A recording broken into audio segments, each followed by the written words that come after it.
हिंदी में यूपीएससी की तैयारी से संबंधित प्रोग्राम्स को देखने के लिए सब्सक्राइब करें study IQ IAS Hindi. Hello दोस्तों, स्टडी IQ IAS हिंदी पे आप सबका स्वागत है। मैं ललिता दहिया। एक करंट टॉपिक है, हाल ही में लोकसभा में जो हमारे पर्यावरण मंत्रालय के द्वारा एक विशिष्ट जानकारी प्रदान की गई कि वन आवरण को बढ़ावा देने के लिए सरकार के द्वारा कौन कौन सी परियोजनाएं चलाई जा रही हैं। मेरे हिसाब से एक छोटा सा टॉपिक है, पीटी के पॉइंट ऑफ व्यू से इंपॉर्टेंट है या मेंस के पॉइंट ऑफ व्यू से भी वन आवरण को लेके जो सरकारी पहले हैं उनकी जानकारी मांगे तो वो योजनाएं हम बहुत संक्षिप्त तौर पे यहाँ पे डिस्कस करने वाले हैं। तो चलिए न्यूज की तरफ बढ़ते हैं। जैसा कि मैंने आप लोगों को बताया, खबरों में आया है क्योंकि हाल ही में केंद्रीय पर्यावरण, वन और जलवायु परिवर्तन मंत्रालय ने लोकसभा में लिखित उत्तर के दौरान भारत में वन क्षेत्र को बढ़ावा देने के लिए विभिन्न पहलों पर क्या क्या पहले हैं उनके ऊपर बहुमूल्य जानकारी प्रदान की है। यहाँ पे मैं एक बार आपको भारत में वन आवरण के बारे में यदि बताऊं तो भारत वन सर्वेक्षण देहरादून है 1987। ये द्विवार्षिक आधार पे, ध्यान रखिएगा, हर 2 साल में एक बार वन आवरण का आकलन करता है। ये भारतीय वन सर्वेक्षण हर 2 साल में एक बार वन आवरण का जो आकलन करता है, उसके आधार पे निष्कर्ष ये निकला कि 2021 की जो रिपोर्ट है उस रिपोर्ट के अकॉर्डिंग वृक्ष आवरण भारत में, वन और वृक्ष आवरण 8,09,537 वर्ग किलोमीटर है। ये आपके लिए ज्यादा रटना इंपॉर्टेंट नहीं है, इंपॉर्टेंट ये है देश के भौगोलिक क्षेत्र का 24.24.62% हमारा वन आवरण है। यहां पे एक इंपॉर्टेंट बात और है कि यदि 2019 के आंकड़ों के आधार पे देखें तो वन में वृद्धि दर्शाता है ये डेटा, जो वन संरक्षण प्रयासों में एक सकारात्मक प्रगति का संकेत देता है। भाई सिंपल सी बात है, यदि वन आवरण में वृद्धि हो रही है इसका मतलब जो पहले सरकार के द्वारा या फिर अन्य संस्थानों के द्वारा की जा रही हैं वो पहले सकारात्मक दिशा में आगे बढ़ रही हैं। यहां से सीधा सीधा पीटी का क्वेश्चन बन सकता है। स्टेटमेंट वाइज आपको दे देगा कि वर्तमान डेटा के अनुसार जो वन आवरण है वो 2019 की तुलना में घट रहा है ना, लेकिन गलत हो जाएगा क्योंकि वन आवरण बढ़ रहा है और 2021 के अकॉर्डिंग जो वन आवरण है टोटल क्षेत्र का वो 24.62% है। अच्छा, आगे बढ़े उससे पहले दोस्तों मैं आपको बता दूं 11 अगस्त से बैच शुरू होने वाला है, P2I batch, prelims to interview batch. ध्यान रखिएगा 13 से 14 महीने में कंप्लीट सिलेबस कंप्लीट हो जाएगा आप लोगों का। इसके साथ ही आंसर राइटिंग टेस्ट सीरीज, यानी आप एक यदि व्यवस्थित तरीके से प्रिपरेशन करना चाहते हैं तो निश्चित तौर पे आपको इस बैच से जुड़ना चाहिए। यदि एडमिशन लेना है तो स्टडी IQ की ऐप या वेबसाइट पे जाना है, कोड यूज करना है एडमिशन लेने से पहले LD लाइव। इस वीडियो के डिस्क्रिप्शन बॉक्स में भी लिंक दिया होगा, वहां जाके भी आप एडमिशन ले सकते हैं। यदि आप LD लाइव कोड का प्रयोग करेंगे तो ये कंप्लीट बैच मात्र 29,999 में मिल जाएगा। 2 ईयर्स की वैलिडिटी है, 2 ईयर्स तक कितनी बार भी क्लासेस देख सकते हैं, सुन सकते हैं। कोड यूज करना है LD लाइव, ठीक है। अब यदि हम एक एक करके पहलों की बात करें तो सबसे पहला जो मिशन है वो है ग्रीन इंडिया मिशन। 2015-16 में ये ग्रीन इंडिया मिशन शुरू हुआ था और इसका जो मेन उद्देश्य था वनीकरण गतिविधियों को बढ़ाना था। किस तरीके से देश में वनीकरण को बढ़ाना है, नाम से स्पष्ट है, ग्रीन इंडिया मिशन। और इसमें बेसिकली वित्तीय सहायता देने की बात थी राज्यों को, और एक केंद्र शासित जो प्रदेश हैं उनको लगभग 800 करोड़ 755 करोड़ रुपए जारी किए गए हैं इस ग्रीन इंडिया मिशन के तहत, यानी वनीकरण को बढ़ावा देने के लिए वित्त पोषित करने की एक योजना है, ठीक है। इसके अलावा यदि हम अगले मिशन की बात करें तो हमारा अगला मिशन है राष्ट्रीय वनारोपण कार्यक्रम।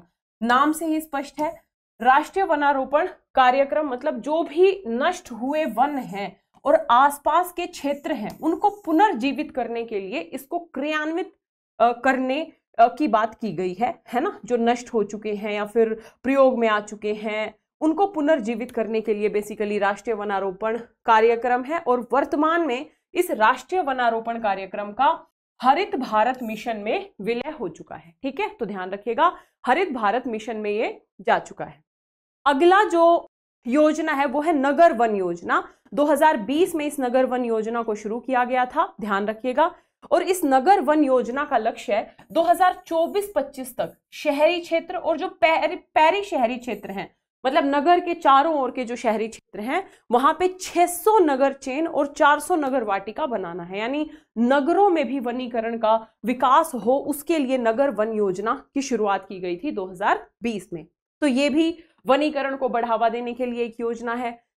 इस पहल का उद्देश्य है हरित आवरण को बढ़ाना, नगरों के चारों ओर हरित आवरण को बढ़ाना, जैविक विविधता को संरक्षित करना और शहरी निवासियों के जीवन की गुणवत्ता में सुधार करना है। वर्तमान में शहरों की एक सबसे बड़ी प्रॉब्लम क्या है? प्रदूषण है ना, स्वच्छ हवा का अभाव है। यदि पर्यावरण संरक्षण होगा, वन आवरण बेहतर बनेगा, तो इस समस्या का कुछ हद तक तो समाधान हो पाएगा, है ना। तो ध्यान रखिएगा, नगर वन योजना भी एक बेहतरीन योजना है नगरों में वनीकरण को बढ़ावा देने के लिए। इसके साथ दोस्तों कैंपा फंड आपने सुना ही होगा, प्रतिपूरक वनारोपण निधि, यानी विकासात्मक परियोजनाओं के लिए कई बार वनों को काटना पड़ता है ना।